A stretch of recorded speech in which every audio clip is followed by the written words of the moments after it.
Hey guys, we're going to do a quick little video over how to become a better deer hunter in the month of January. And the very first one, we're going to be covering scouting. And scouting is first off going to be putting boots on the ground. You know, maybe you went through a hunt this year, or you were driving around on some private ground or some public land, and you thought, you know, that would be a great location. And maybe scout, you know, using your Onyx maps, your Google Earth, you identified some good areas that you thought would be beneficial. You know, this is a great time to get in there and scout. Now, when it comes to the scouting, if you're able to run some trail cameras in there, you know, I'd highly recommend it. We like the cellular aspect of it. You know, I like to roll with the ones that have the video, whether it's Tacticam or Browning, and I find those extremely beneficial. If you don't have that available, you know, any trail camera, black flash is what I'd recommend, and get in there and do some scouting. And I think you'll find that extremely beneficial. And then the very last one is just going to be observing, you know, whether or not you're walking a piece of property in the evening or you're driving around, you know, always bring you a pair of binoculars and look at those, you know, see if there's some major agriculture fields or one of your food plots holding some deer that you weren't aware of, you know, during the season and your trail cameras aren't picking up. You know, always remember them.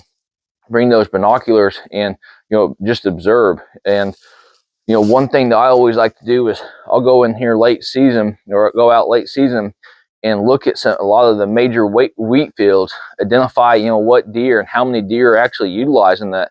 Now, next year or this coming year, you know, they may not have wheat in there. They may have soybeans or corn, depending on what their plant rotation is, but it doesn't mean that they're not going to come back in there another year after and put that wheat back in there.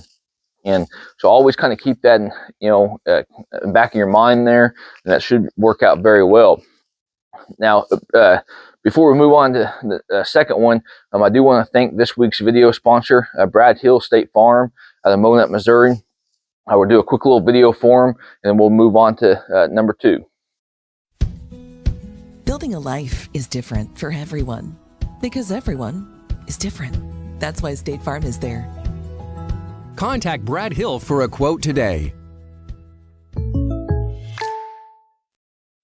All right, guys. Well, moving on to number two, it's going to be the simple aspect of looking at what you did in that prior off season or prior season and seeing what worked. And this includes anywhere from, you know, creating food plots, the hinge cutting, the creating sanctuary areas, and, you know, bedding areas, and figure out what worked. You know, maybe you guys during your hunt or your trail camera observation, you know, you really saw a tremendous, you know, benefit to doing a lot of, you know, hinge cutting, allowing that growth to come up from the bottom up through there.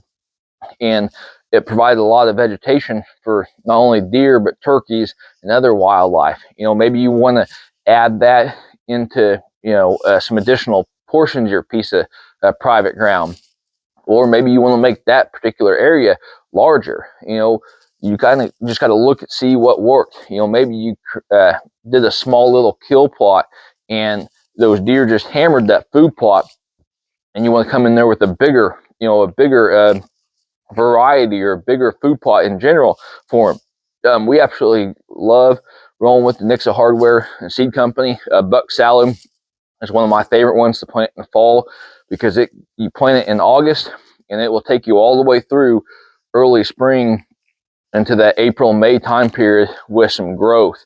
And that is one of my go-to food plot mixes. And then the very last one I want to cover is look back on what you hunted, how you hunted this year. See what worked, you know, and in regards to that, that is where you drive in at, where you park at, where you go, you know, your entry and exit. Look at all that stuff. You know, keep in mind that, you know, if you're having to cross a food plot during the morning hours before your hunt, you know, and you're blowing out a whole bunch of deer, you're educating them. You know, kind of keep all that stuff in mind. You know, your entry and exit, you know, did it work well with a southwest wind or did it not? You know, stuff like that should really work out well, because this is the time period where you can say, okay, well, like parking spot's great, but I could actually go 100 yards back north and then cut back, and that would be a better area, and maybe I can isolate a creek bottom or some sort of a ditch system to get in there to my hunting location, and that would work out better. And just stuff like that to really kind of keep in mind. And as you develop that stuff, always kind of document that if you possibly can, and that should work out very well. And with that, that should help you become a proactive hunter for this upcoming season. So we'll leave you guys at that. I appreciate you guys liking the video. Hopefully this helps you guys out. Like always, hopefully you guys are getting out there in nature, and best luck on your upcoming hunt.